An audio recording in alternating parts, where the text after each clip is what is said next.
The transport shuttle shook violently as it entered the atmosphere of the Crimson Wastes. Taman gripped his seat and tried not to look nervous. Around him, the other members of his team checked their equipment. They had been given basic survival packs, communicators, and emergency supplies. Everything else they would need to find or make. 5 days, the pilot announced. 100 kilometers to extraction point. Don't die. The door opened, revealing a landscape of red sand and sharp rocks. Heat poured into the shuttle. Taman's team jumped out one by one. Besides himself, Hana, and Jiho, there were 2 aliens. Velmora was a tall Corinthian with silver skin and 3 arms. Rax was a Quelix, shorter than Velmora, but still much bigger than any human, with thick gray hide and small eyes. The shuttle lifted off immediately, leaving them in clouds of red dust. When it cleared, Taman looked around. Rocky hills stretched in every direction. The sun was too bright and too hot.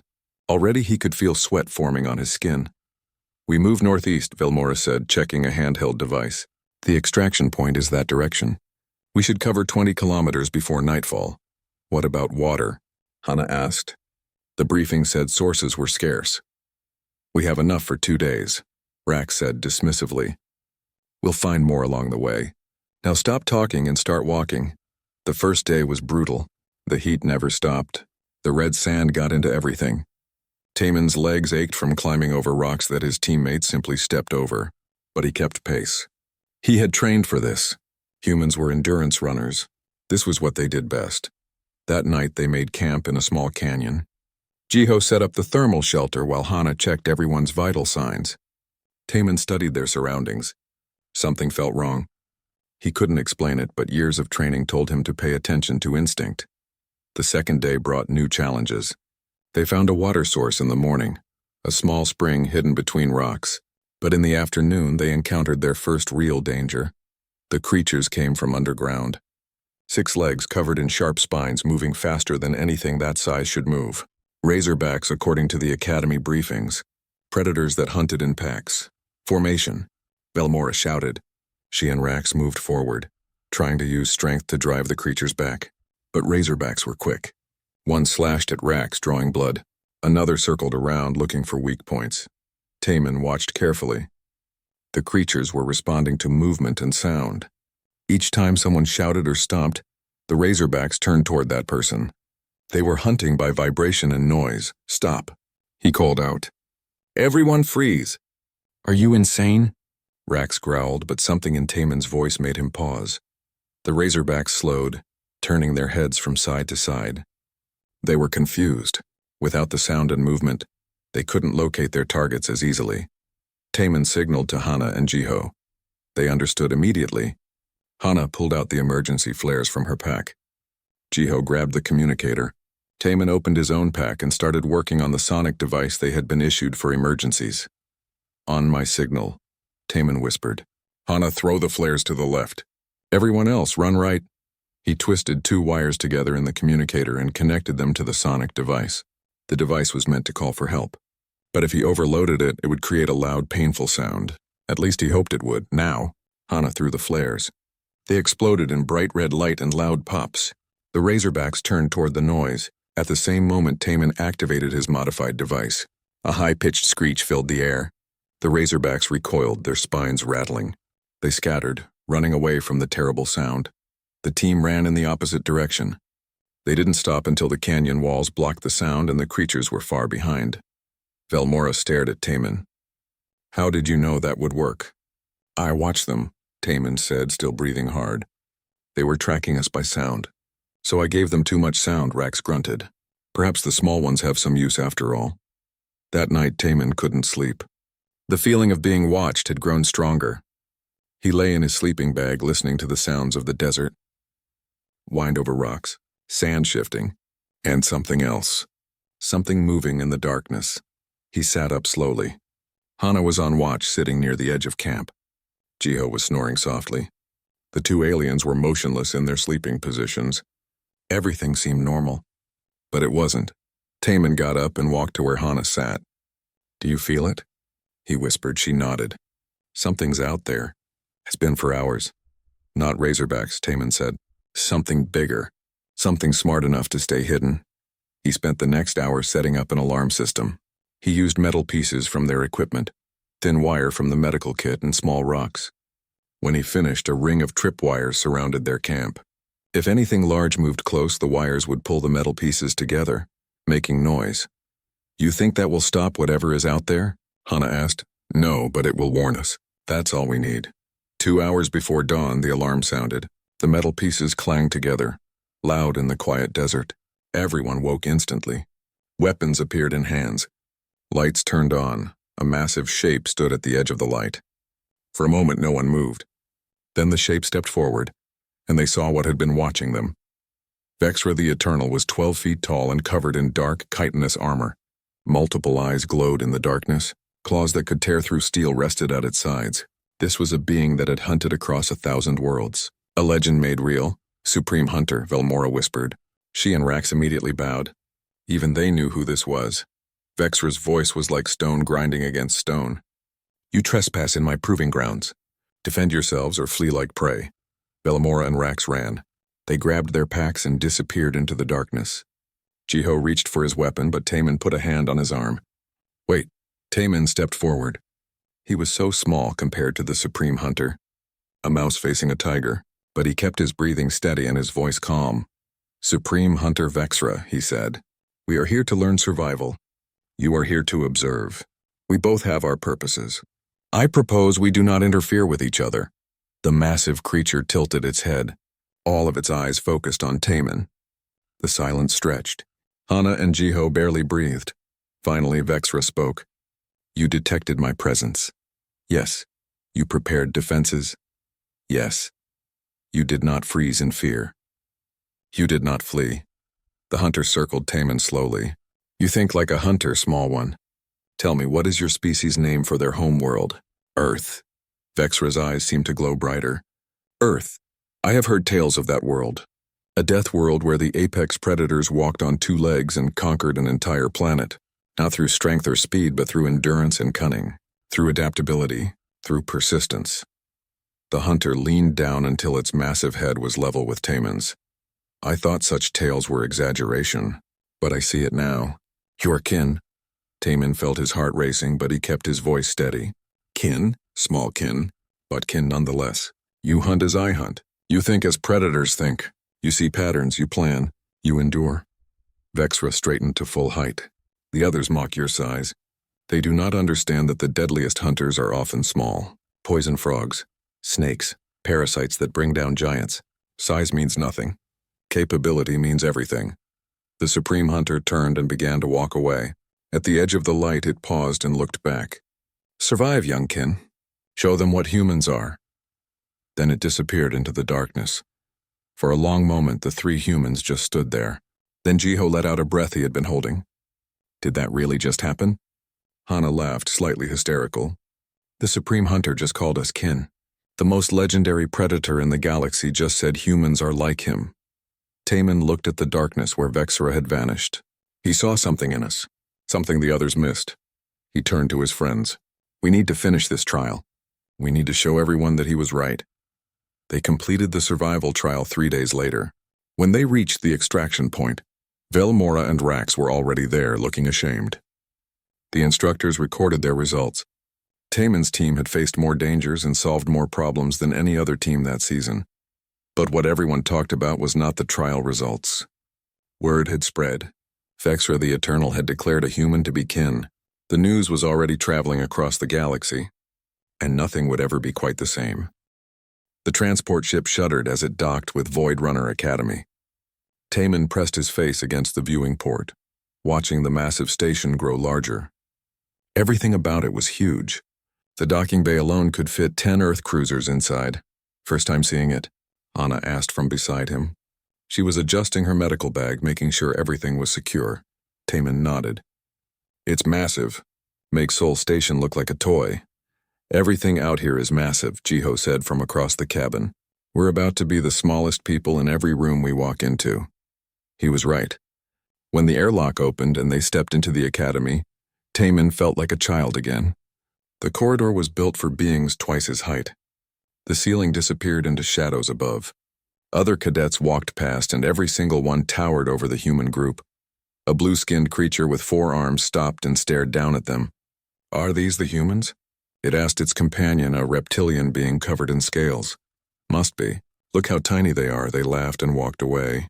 Taman felt his face grow hot, but he said nothing. This was just the beginning. The 7 humans followed their guide to the orientation hall. The doors were so tall that Taman had to tilt his head back to see the top. Inside, hundreds of cadets from dozens of species filled the space. The noise was incredible. Growls, clicks, whistles, and sounds Taman had no name for mixed together. A massive creature pointed at them and bellowed something. More laughter followed. Taman kept walking, head high. His grandfather had told him stories about the early days of space travel, when humans first met other species. The mockery was nothing new. Their assigned seats were in the front row. Taman climbed into his chair and immediately understood the problem. The seat was designed for someone much larger. His feet dangled above the floor. Next to him, Hana muttered a curse under her breath. "Look at them. Their feet don't even touch the ground." Someone shouted from behind. The laughter grew louder. A voice like thunder silenced the room. "Cadets, attention!" Commander Brixtal entered from the side door. He was enormous even compared to the other aliens. His skin was dark red and covered with thick plates of natural armor. 4 eyes scanned the crowd. When his gaze fell on the humans, something that might have been amusement crossed his face. "Welcome to Void Runner Academy," he began. His voice filled every corner of the hall. "You are here because your species believes you have potential. Some of you come from warrior cultures with proud histories. Others come from worlds of peace, seeking to prove yourselves. And some," he paused, looking directly at Taman, "some come from species so new to the Federation that we are still learning what they can do." More laughter. The commander let it continue for a moment before raising his hand. "This academy will test you in ways you cannot imagine. We will push you to your limits and beyond. The weak will fail. The strong will survive. And those who prove themselves worthy will join the ranks of the Federation's finest warriors and explorers." He smiled, showing rows of sharp teeth. "Let us see if humanity belongs among that number." The orientation lasted 2 hours. By the end, Taman's back hurt from sitting in the oversized chair. His neck ached from looking up at everyone.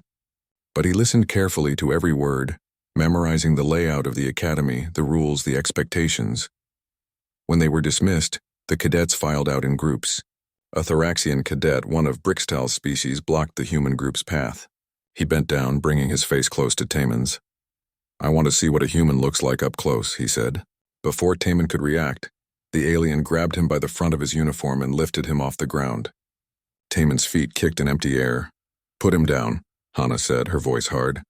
The Thoraxian laughed. "Or what, you'll hurt me, little one?" He shook Taman slightly. "So light."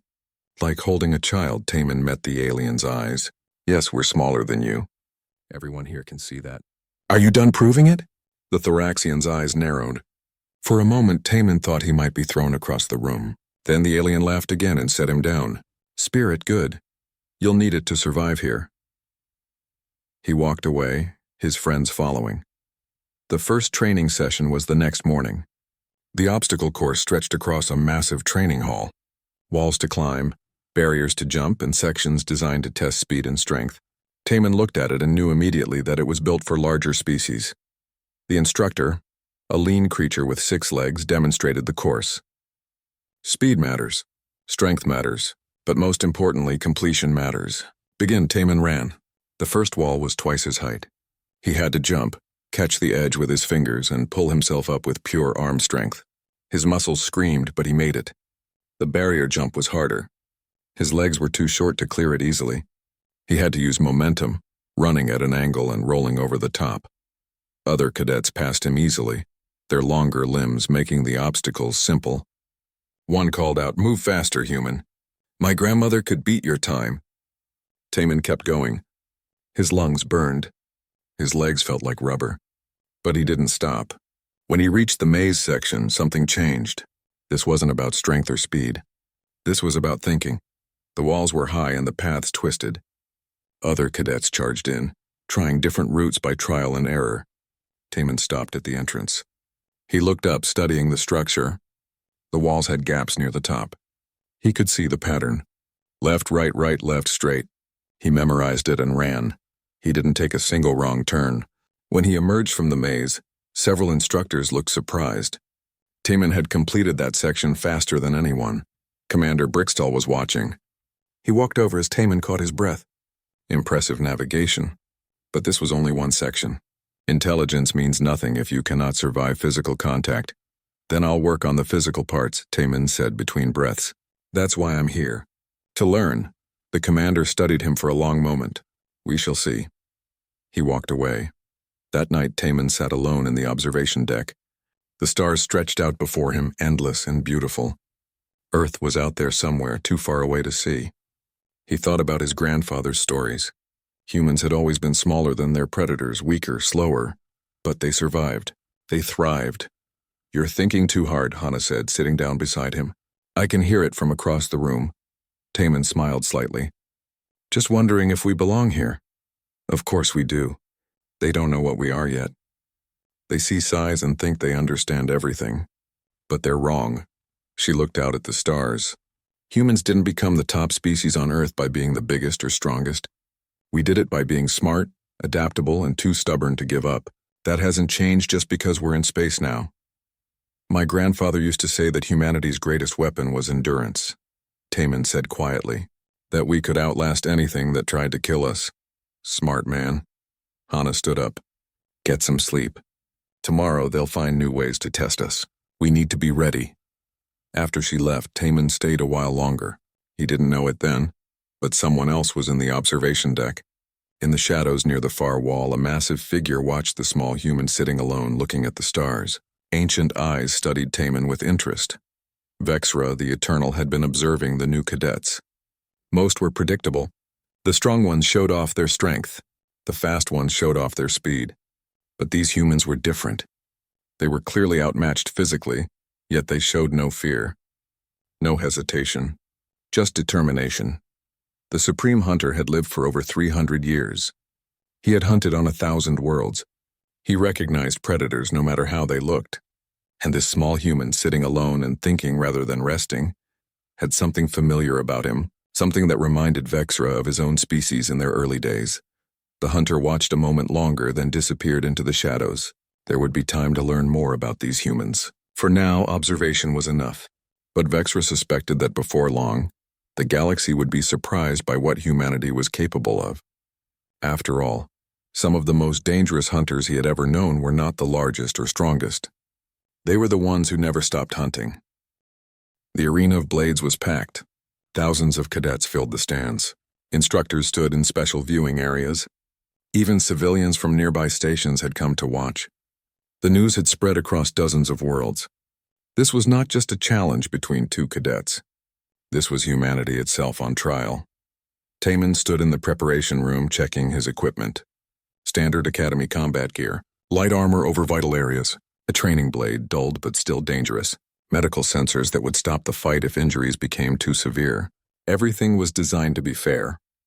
Except for the fact that his opponent was twice his size. Hana and Jiho entered. They looked worried. You don't have to do this, Hana said. We could claim the challenge was made under false pretenses. Get it canceled. That would only prove Brickstall right. That humans don't belong here. Better that than dead, Jiho said quietly. Taman smiled. I'm not going to die. Trust me, the arena doors opened. Taman walked out into the light. The crowd noise hit him like a physical force. Thousands of voices all watching to see if the small human would survive. He walked to his starting position and waited. Commander Brickstall entered from the opposite side. He was massive. His armor gleamed. His blade looked huge in his hand. He walked with absolute confidence. This was a warrior who had never lost a challenge, who had trained his entire life for this. The crowd's noise grew louder when they saw the size difference. Taman barely reached Brickstall's chest. One of the commander's arms was thicker than both of Taman's legs combined. Then something happened that made the crowd go silent. Vexra the Eternal entered the Supreme Hunter's observation box. He never attended these challenges. His presence was a statement. This mattered. The arena master stepped forward. Combatants ready. Rules are simple.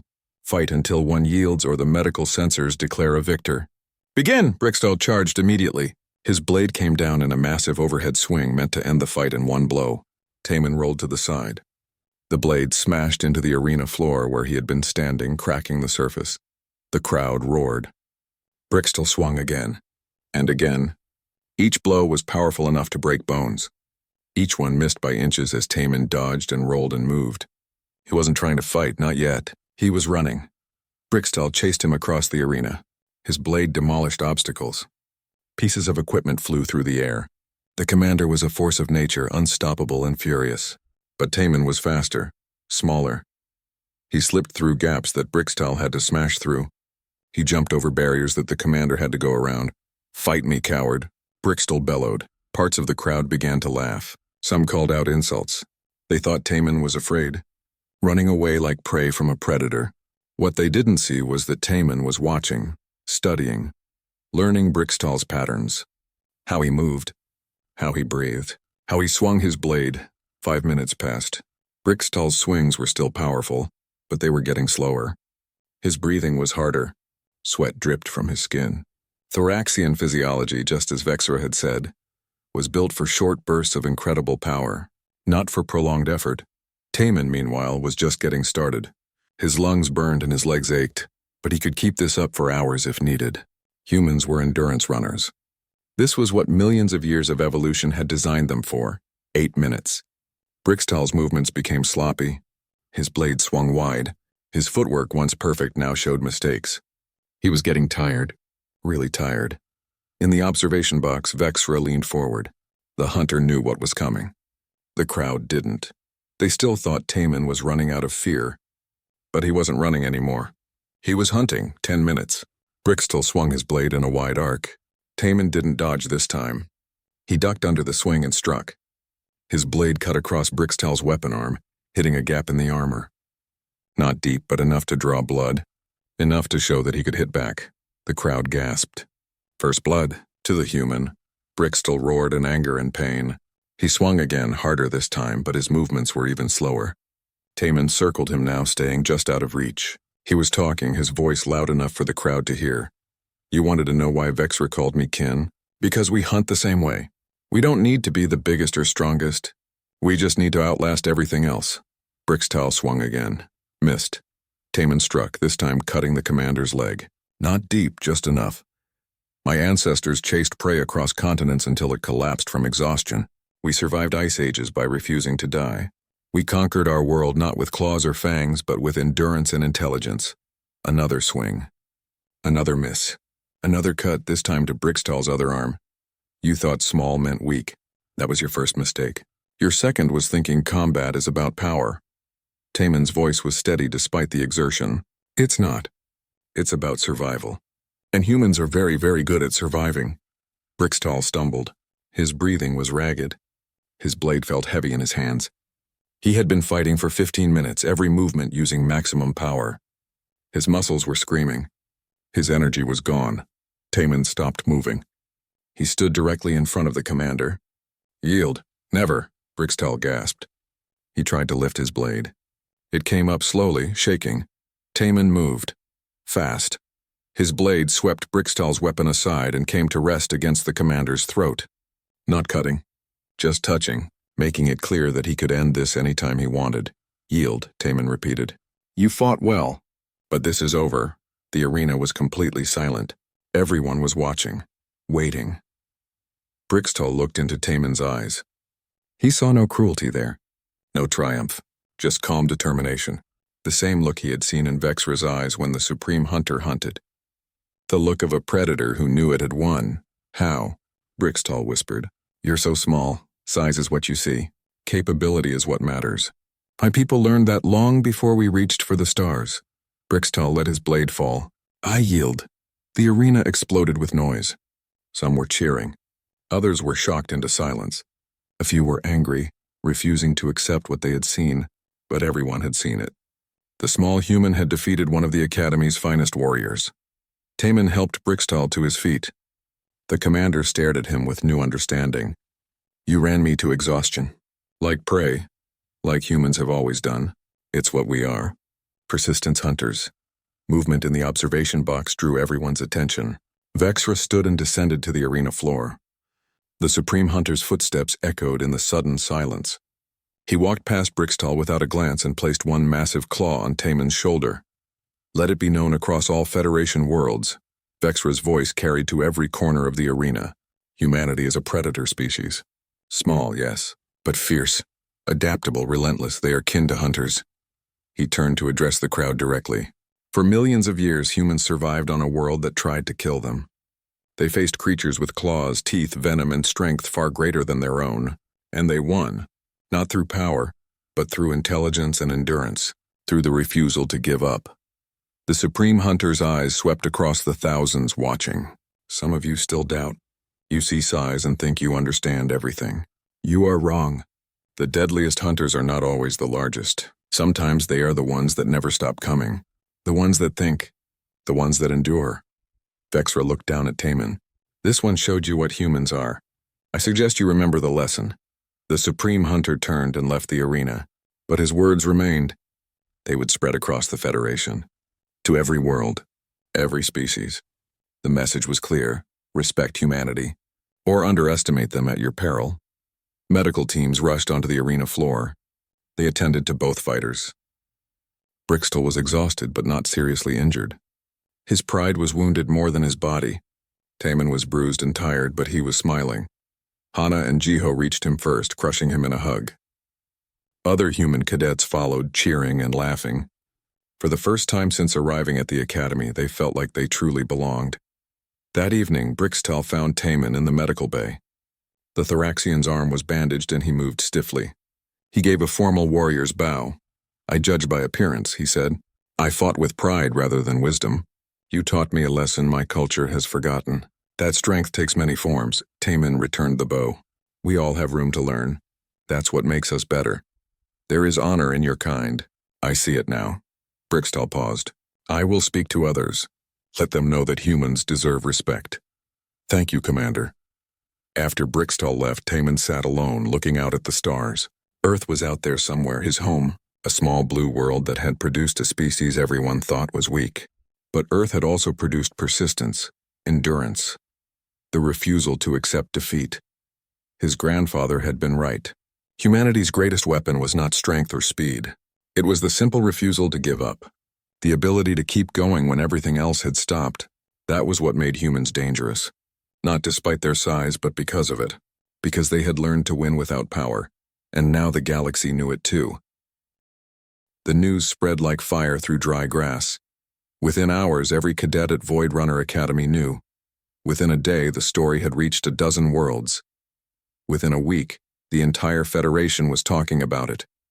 Vexra the Eternal had declared a human to be kin. Taemin walked through the academy corridors and felt the change immediately.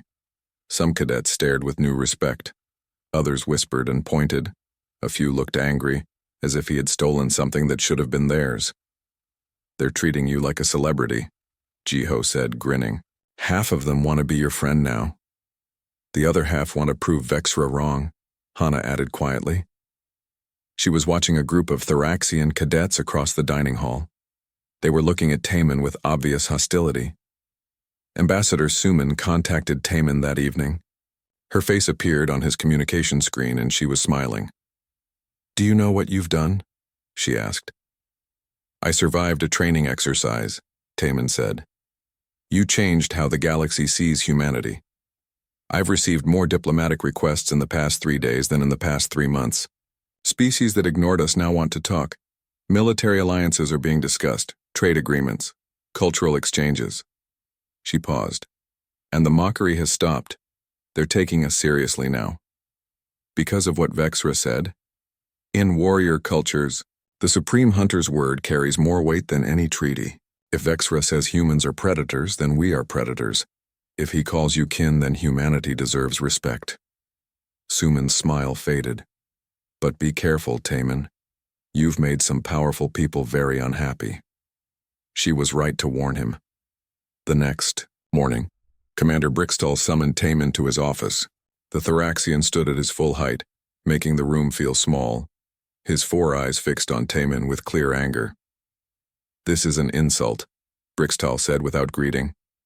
Vexra dishonors the very concept of kinship by applying it to your kind. With respect, Commander, that's between the Supreme Hunter and myself. You are weak, soft, small. You possess none of the qualities of a true warrior. Yet somehow, you have convinced the greatest hunter in the galaxy that you are worthy of recognition. Brixtal leaned forward. I do not believe it. I think Vexra has grown old and sentimental. Taman kept his voice calm. Then you disagree with his judgment? Yes. The word was like a gunshot. And I am not alone. That afternoon, Taman received an unexpected visitor. Vexra himself appeared in the training sector, his massive form drawing attention from everyone present. The Supreme Hunter beckoned to Taman with one claw. Come, young kin. We have much to discuss. Vexra's quarters were unlike anything Taman had seen. The walls were covered with trophies from hunts across 1,000 worlds. Weapons, skulls, pelts, and artifacts filled every surface. The room smelled of old leather and something sharp that Taman couldn't identify. Sit, the hunter commanded, gesturing to a chair that had clearly been brought in for someone much smaller than Vexra. I will teach you. Teach me what? Not to make you Vraxian, not to change what you are, but to show you what you already are, to help you see yourself as I see you. The lessons were brutal. Vexra put Taman in simulated environments from dozens of worlds. Frozen tundras where the cold could kill in minutes. Jungles so thick that visibility was measured in inches. Deserts where water was worth more than gold.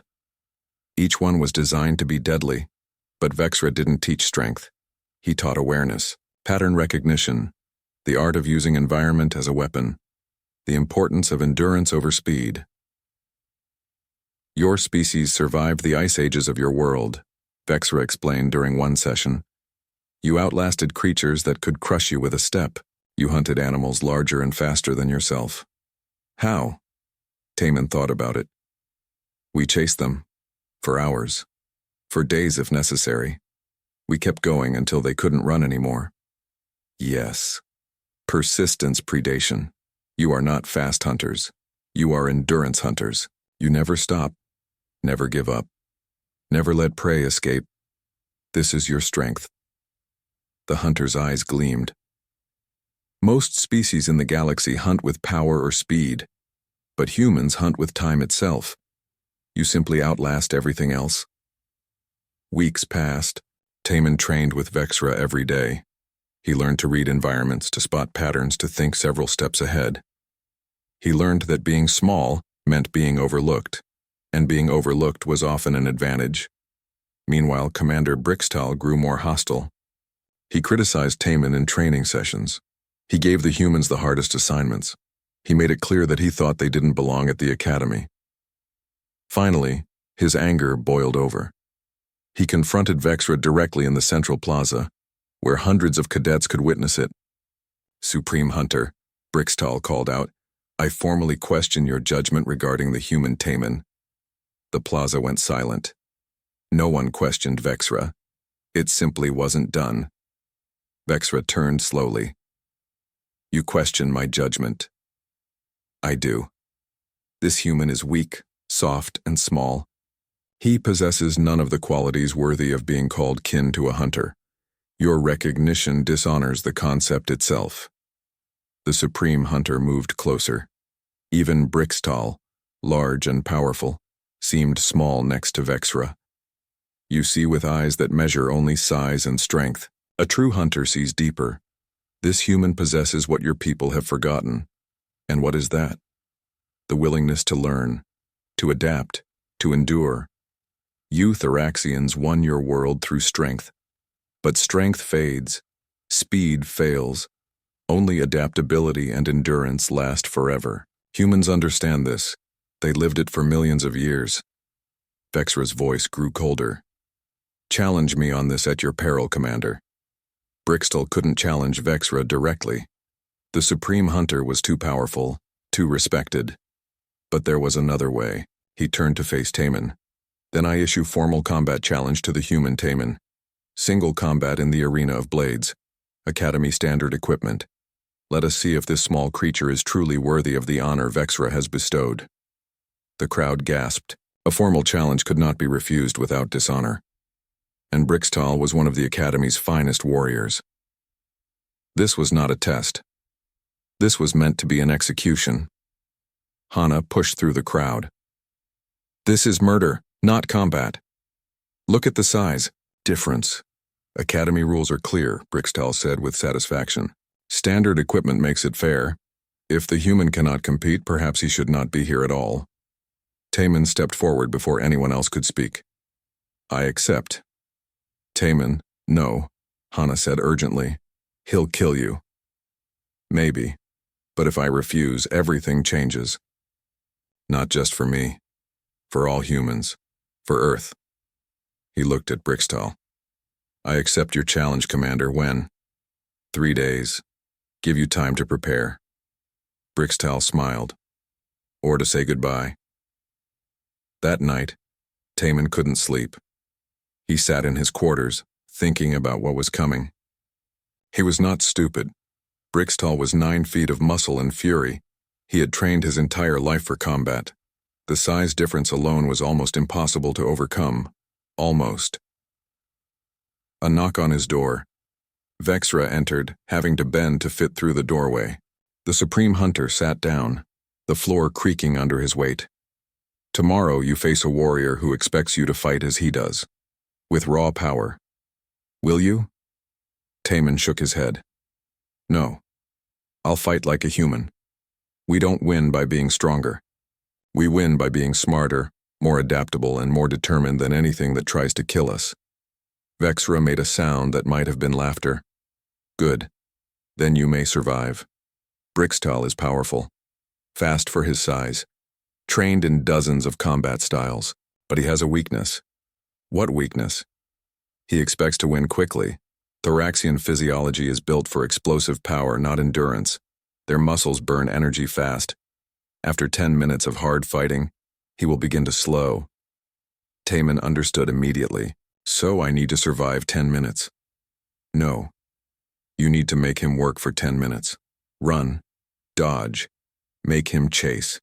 Make him swing at nothing. Tire him out. Then when he slows, you strike. Vexra stood. This is persistence predation. This is how humans hunt. You will show the galaxy what that means. At the door, the Supreme Hunter paused. Rest now, young kin. Tomorrow you show the galaxy what it means to be human. Make me proud. After Vexra left, Taman lay in bed and thought about Earth, about humanity's long history, about ancestors who faced saber-toothed cats and cave bears and mammoths, about people who survived when everything around them said they shouldn't. They were small, weak, slow, but they won. They always won. Because they never stopped trying. He closed his eyes and slept. Tomorrow he would show them. Not just Commander Brixtal, the entire galaxy. He would show them what it meant to be human. 3 months passed. The academy felt different now. Human cadets walked through corridors without being mocked.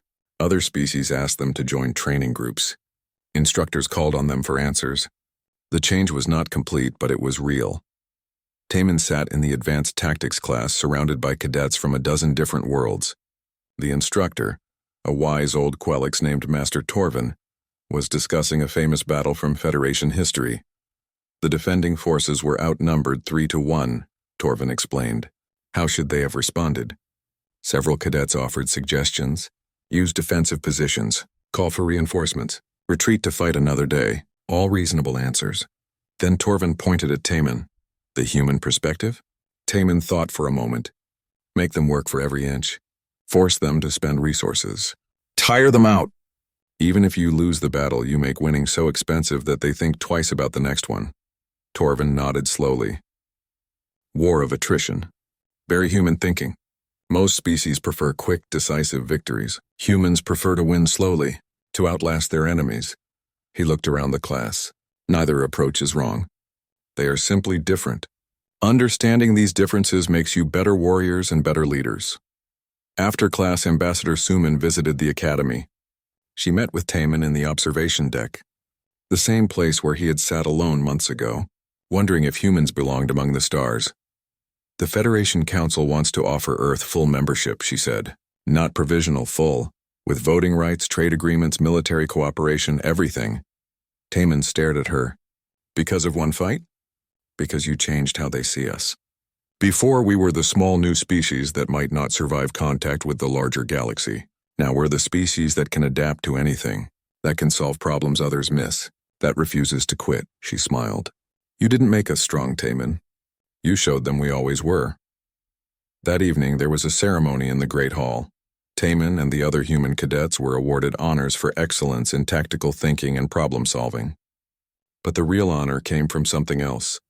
Earth's flag was raised in the Hall of Species, joining the banners of every other Federation member world. It hung there proudly, a small blue planet represented among the giants. And no one laughed. They saluted instead. Weeks later, Taman prepared for his final training exercise. He would graduate soon and receive his first assignment as a Federation tactical officer. Hana had already been accepted into the medical corps. Jiho was going into the fleet as a pilot. They were spreading across the galaxy, carrying humanity with them. Vexra summoned him one last time. The Supreme Hunter's quarters felt familiar now. Taman had spent many hours here, learning from the ancient predator. Learning not just how to fight, but how to think like a hunter. You have done well, young kin, Vexra said. Better than I expected. You expected me to fail? I expected you to survive. You have thrived. There is a difference. The hunter studied Taman with those ancient eyes. Where will you go now? Border Patrol. Frontier worlds. Wherever they need someone who can handle difficult situations. Wherever they need someone who doesn't know when to quit. Vexra corrected. Good. The frontier needs hunters. It needs people who see problems and solve them. Who face impossible odds and find a way. The Supreme Hunter reached behind him and pulled out something wrapped in cloth. He unwrapped it carefully. Inside was a blade, not a training weapon, a real one. The metal gleamed with a strange light. This is Vraxite steel, forged from metal found only on my home world. I have carried blades like this for 300 years. This one is for you. Taman took the blade carefully. It was perfectly balanced, light but strong. The handle fit his hand as if made for him. Which it probably was. I can't accept this. It's too valuable. You can and you will. Kin carries kin's weapons. This blade has ended threats on 50 worlds. It will serve you well. Vexra's expression became serious. But remember this, Taman. The blade is not what makes you dangerous. Your mind makes you dangerous. Your refusal to give up makes you dangerous. The blade is just metal. I understand. Do you? Then tell me, what is the most dangerous thing about humanity? Taman thought carefully. That we never stop. No matter how bad things get, no matter how much stronger our enemies are, we keep going. We adapt, we learn, we survive. Vexra made that sound that was almost laughter. Yes, the galaxy thinks of you as small. Let them. Underestimation has always been humanity's greatest weapon. By the time they understand what you are, it's too late. The Supreme Hunter stood. Now go. Your people are waiting. Show them what humans can do. At the door, Taman paused. Will we hunt together again? Perhaps. The galaxy is large, but hunters always find each other. Vexra placed one massive claw on Taman's shoulder. May your hunts be successful, young kin. May you never stop running, and may those who face you learn what it means to be hunted by humans. Graduation day came. The Great Hall was full again, but this time it felt different. Taman stood with his fellow graduates, human and alien alike. When his name was called, he walked across the stage with his head high. No one laughed. They applauded instead. Commander Brickstall presented his certificate. The Thoraxian's voice was formal but respectful. Officer Taman, you have completed your training with distinction. The Federation is proud to count you among its defenders. Thank you, Commander. Brickstall leaned closer and lowered his voice so only Taman could hear. Prove me wrong every day. Show them what humans are. That night, Taman sent a message to Earth, to Sol Station where he had grown up, to the streets he had walked wondering what was beyond the sky, to young humans watching their screens, seeing a galaxy that once mocked them now treating them as equals. His face appeared on screens across Earth and her colonies. Millions watched. To anyone who wonders if we belong out here among the stars, he began. Remember this. We walked out of Africa on 2 legs with no claws, no fangs, no armor. We survived ice ages and predators that could kill us with a swipe. We reached the stars not because we were the strongest, but because we refused to stop reaching. He paused. thinking about everything that had happened. The mockery, the challenges. The moment Vexra recognized him as kin, the fight in the arena, all of it. Size doesn't matter. Species doesn't matter. What matters is that we never quit.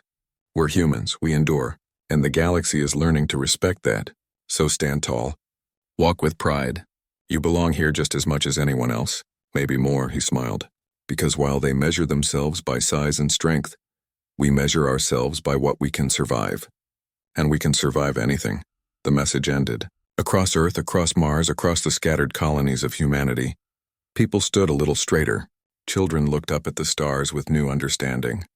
Parents told their kids stories about the human at Void Runner Academy, who proved that size didn't matter. Taemin's ship left the next morning. The frontier called. There were problems to solve, people to help, threats to face. He was ready. He had Vexra's blade at his side, Hana and Jiho in his contacts, and the entire human species standing behind him. More importantly, he had learned what he was. Not the smallest species in the galaxy, not the weakest, just the most persistent, the most adaptable, the one that never stopped coming. As his ship jumped to hyperspace, Taemin looked back at the academy. Somewhere in there, Vexra was probably watching, the supreme hunter who had seen what others missed, who recognized a fellow predator despite the size difference, who understood that the deadliest hunters don't always roar. Sometimes they just keep walking forward, step by step until everything else has fallen behind. Years later, historians would mark this as the turning point, when humanity stopped being seen as the small new species and started being recognized as one of the Federation's most valuable members. Not because they were big, not because they were strong, but because they brought something the galaxy needed. They brought persistence, problem solving, the absolute refusal to accept defeat. They brought the mindset of a species that had survived everything their world threw at them, and then reached for the stars anyway. And whenever someone asked how such a small species became so important, the answer was always the same. Because Vexra the Eternal, the supreme hunter who had walked 1,000 worlds, looked at a human and said one word: kin. And the galaxy learned that when the greatest hunter alive calls you family, you must be dangerous, not despite your size. Because of everything else you are, the small Terran had been mocked. But in the end, he taught the galaxy a lesson they would never forget. That humanity was not prey. Humanity was not weak. Humanity was simply different. And different, as it turned out, was exactly what the galaxy needed.